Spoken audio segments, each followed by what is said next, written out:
David Rosen was 19 when the Germans occupied his home in Krakow. He remembered how, almost overnight, his neighborhood was sealed behind barbed wire. The ghetto walls rose quickly, but hunger and fear rose even faster. Hunger, fear, and forced labor became daily life. Until one morning in 1943, he and his family were crammed into a cattle car bound for Auschwitz. At the camp gates, his mother and sister were sent one way, his father another. David never saw them again. In Auschwitz, he shoveled stones, hauled gravel, and endured endless roll calls in the freezing cold. He learned tricks to stay alive.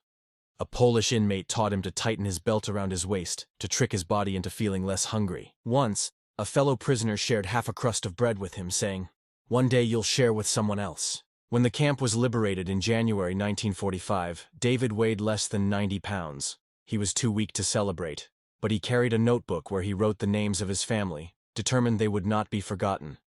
Years later, after emigrating to New York, he opened a small bakery. The smell of fresh challah and rye bread filled his shop. He gave loaves freely to children and poor families. When asked why, he would smile faintly and say, "I was once starved. Now I share."